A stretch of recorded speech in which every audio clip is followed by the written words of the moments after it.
Deborah Cavendish stands in the entrance hall of Chatsworth.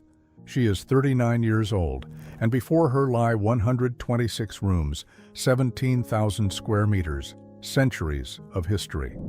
She has waited 9 years to be able to move in here. 9 years in which she lived in a smaller house on the estate.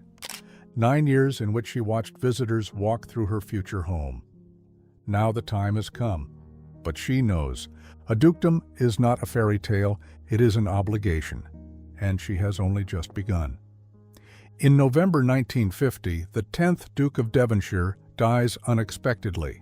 His son Andrew inherits the title, and his wife Deborah becomes Duchess.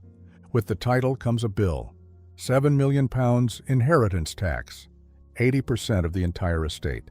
The advisors say, impossible, hand Chatsworth over to the nation. Turn it into a museum, it cannot be saved. But Deborah says no, not loudly, not dramatically. She says it as she says almost everything, pragmatically, firmly, with a touch of humor. The question is not whether a dukedom can survive. The question is, what does it cost a woman to save it? Deborah is born in 1920 as a Mitford, the youngest of 6 sisters known for their extremes, writers, communists, fascists. She herself makes no headlines, she observes. On April 19, 1941, she marries Andrew Cavendish, the second son of the 10th Duke of Devonshire. As the second son, Andrew will never become Duke. They both know this. Deborah writes to her sister before the wedding, "I think we shall be terribly poor, but think how. Nice it will be to have as many dear dogs and animals as one likes, without anyone saying they must. Get off the furniture." She plans a life without a title, modest, with dogs and chickens. But life plans differently. In September 1944, Andrew's older brother William is killed in the war in Belgium. Suddenly, Andrew is the heir. And in November 1950, the 10th Duke dies unexpectedly of a heart attack. Andrew becomes the 11th Duke of Devonshire. Deborah becomes Duchess. She is 30 years old, she has 3 small children, and has lost 4 babies. And before her lies a task for which she was never trained. After the war, Chatsworth stood empty. The 10th Duke had opened it to visitors in 1949, not out of generosity, but out of pure necessity. 105,000 people came in the first year, despite petrol rationing. The tax burden was crushing, staff barely available. He himself lived elsewhere and said, "I will not return." Then he died. Andrew and Deborah inherit a house whose roofs leak, a tax debt of £7 million, and a decision, give up or fight. They fight. They sell tens of thousands of acres of land. They hand over Hardwick Hall to the National Trust. They sell artworks, Rembrandt, Van Dyck, Holbein. Each sale is a decision. Each painting that leaves is a piece of family history. Deborah stands in the picture gallery and marks which works must go. She knows their names, their stories, their value. But she also knows a house you cannot heat is worth nothing. The negotiations with the tax authorities last 17 years. 17 years of uncertainty, 17 years of letters, meetings, calculations, and meanwhile they live in Edensor House, a smaller house on the estate, not in Chatsworth. Every day they watch visitors walk through their future home. Deborah sees them through the windows, sees them photographing the staterooms, sees them admiring the painted hall. Her home, but not yet. She organizes, plans, waits. She says later, "We did not know if we would ever be able to move in." But she does not give up. In 1957, the decision is made. We are moving in. It takes another 2 years until the renovations are completed. In 1959, finally, she moves in, but not as the inhabitant of a museum, but as the manager of a business. The first years are construction work. She renovates rooms, rearranges collections, opens more parts of the house to visitors. She becomes the face of Chatsworth, leads tours, gives interviews, explains the history. But she knows, opening alone is not enough. A house of this size needs income. In 1973, she opens the Chatsworth Farmyard, an educational farm for visitors. The trustees are skeptical. She says, "People want to see where their food comes from." She is right.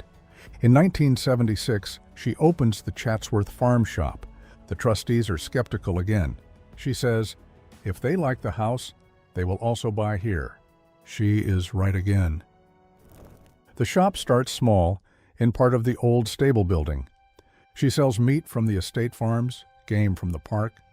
In 1984, she has marmalade made in the kitchen. She insists that every recipe comes from her. She stands in the kitchen herself and tastes. A chef remembers the moment when she stuck her finger in a bowl of black liquid, tasted it, grimaced, and asked, "What is this?" "Uncooked black pudding, Your Grace." Disgusting. But she approves the product when it is good.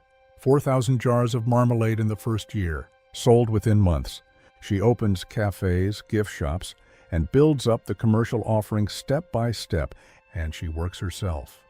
People report, she stood at the ticket office and sold entrance tickets. A duchess at the ticket office. She says, "If you run a business, you must know how it works." But there is a price. Her life is never private. Her home is a tourist attraction. Strangers walk through her rooms, admire her art, photograph her gardens. She cannot leave a book on a chair without thinking, will a visitor see this? She cannot have. Breakfast in the dining room without considering, is this room open today? Her children grow up in a house that belongs to everyone. And there is another price. 4 babies lost, 4 times hope, 4 times grief. She speaks about it, rarely, briefly, pragmatically, as she speaks about almost everything. But those who know her see it, the shadow that never quite disappears. Andrew struggles too, with the title he never wanted, with the responsibility he inherited, with a house that demands everything. They hold together, not because it is romantic, but because they must. Deborah remains pragmatic and unpretentious. She breeds chickens, likes Elvis Presley, writes books about her country life. She runs a dukedom, but without aristocratic airs. She writes later, "I never wanted to be a duchess. But once you are one, you must do it properly." In 1981, Andrew and Deborah make a radical decision. They establish the Chatsworth House Trust.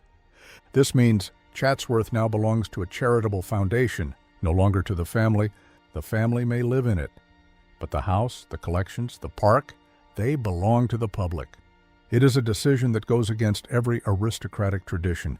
They give up their inheritance to save it, and it works. Chatsworth becomes self-sustaining. It employs hundreds of people, is visited by hundreds of thousands, and lives. In 2004, Andrew dies. Deborah becomes Dowager Duchess. Her son Peregrine becomes the 12th Duke and chairman of the Chatsworth House Trust. He continues what his parents built. After 45 years, she moves out of Chatsworth into a smaller house on the estate. She says, "It is time." But she remains present. She writes, gives interviews, becomes living history. On September 24, 2014, Deborah dies on the Chatsworth estate. She is 94 years old. Her funeral takes place at St. Peter's Church in Edensor. Prince Charles comes. The church is full, but the most important honor is different.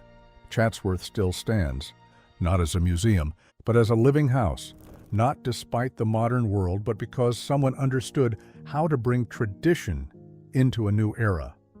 Deborah did not do this alone, but without her, it would not have succeeded. A title can be inherited. A guarantee for survival cannot.